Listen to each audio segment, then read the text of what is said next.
Israel की खुफिया agency Mossad फिर सुर्खियों में है। लेबनान और ईरान जैसे देश पेजर ब्लास्ट के लिए मोसाद को जिम्मेदार मान रहे हैं।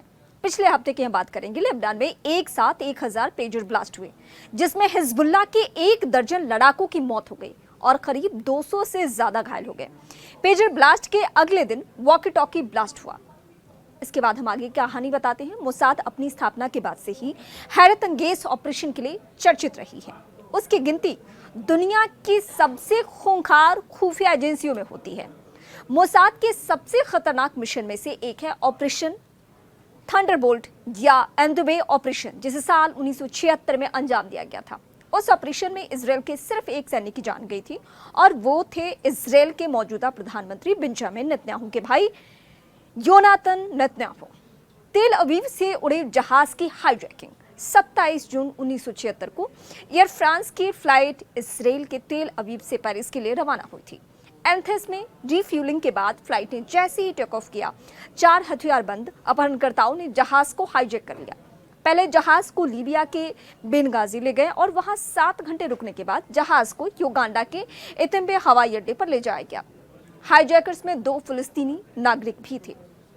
अपहरणकर्ताओं के साथ था तानाशाह। उस समय युगांडा में ईदी अमीन की सत्ता थी, जिसे दुनिया के सबसे बदनाम तानाशाहों में गिना जाता है। अमीन खुलकर अपहरणकर्ताओं के साथ खड़ा था। जहाज युगांडा पहुंचा तो 4 और चरमपंथी हाईजैकर्स के साथ आ मिले। उन्होंने पैसेंजर्स की पहचान पूछनी शुरू की और फिर यहूदी यात्रियों को अलग कर दिया। हाईजैकर्स ने इजरायली गवर्नमेंट से 54 फिलिस्तीनी कैदियों को तुरंत रिहा करने की मांग की और कहा कि अगर उनकी मांगे नहीं मानी गई तो यहूदी यात्रियों को मारना शुरू कर देंगे। इसराइल ने मोसाद को सौंपी जिम्मेदारी। एतेम्बे एयरपोर्ट इसराइल से 4000 किलोमीटर दूर था। इजरायली सरकार समझ नहीं पा रही थी कि अपनी पैसेंजर्स को कैसे छुड़ाया जाए। जहाज में कई हाई प्रोफाइल यात्री भी थे जो खुद इसराइल के तत्कालीन प्रधानमंत्री के करीबी थे। इस नाते उन पर तुरंत मदद भेजने का दबाव भी था। इजरायली गवर्नमेंट ने बंधकों को छुड़ाने की जिम्मेदारी मोसाद को सौंपी। मोसाद ने पहले अपने एक एजेंट को एतेम्बे एयरपोर्ट के सर्वे के लिए भेजा।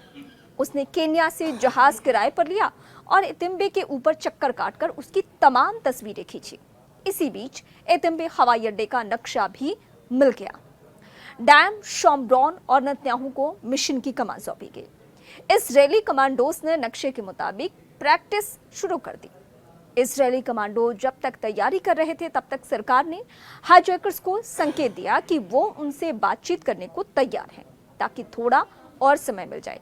सरकार ने ईदी अमीन को भी मनाने की कोशिश की, लेकिन वो टस से मस्तक नहीं हुए। इजरायल ने मिशन को हिस्से में बांटा। ब्रिगेडियर जनरल डैम शॉम्ब्रॉन को मिशन हेड बनाया गया, तो लेफ्टिनेंट कर्नल योनाथन नेतन्याहू को फील्ड ऑपरेशन की कमान सौंप दी गई।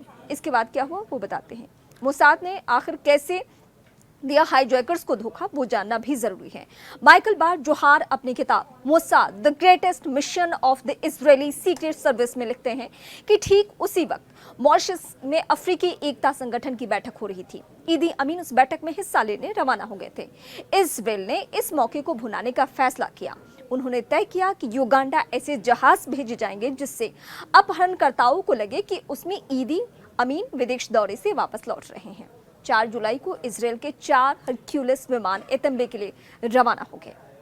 कैसे सऊदी के रडार से बचने के लिए ये बताते हैं। इसराइली जहाज सिर्फ 30 मीटर की ऊंचाई पर उड़ रहे थे ताकि मिस्र, सूडान या सऊदी के रडार उनको इंटरसेप्ट ना कर ले। करीब 7 घंटे की यात्रा करने के बाद हरक्यूलिस विमान एतेम्बे हवाई अड्डे के ऊपर पहुंचे। हवा में ही जहाज के रैंप खोल दिए गए ताकि 1 सेकंड भी बर्बाद ना हो।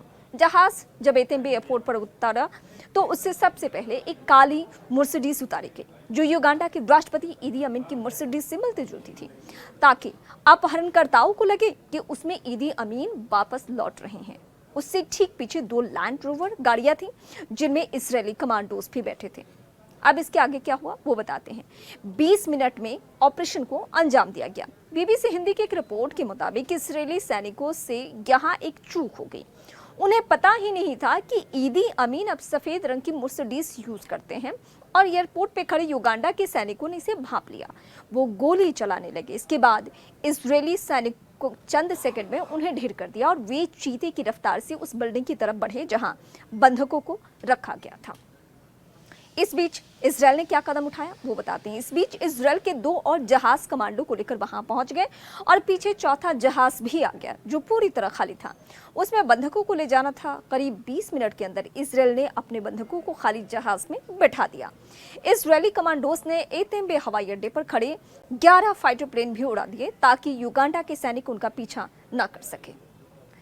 योनाथन नेतन्याहू की जान चली गई थी। इजरायली सैनिक जब लौटने लगे तो कंट्रोल टावर के ऊपर से एक गोली लेफ्टिनेंट कर्नल योनाथन नेतन्याहू के सीने में लगी और वो वहीं गिर पड़े। इजरायली कमांडोस उन्हें कंधे पर उठाकर जहाज तक ले गए। कॉकपिट में आवाज आई, मिशन कंप्लीट, और इजरायली जहाज हवा में गोते खाने लगे।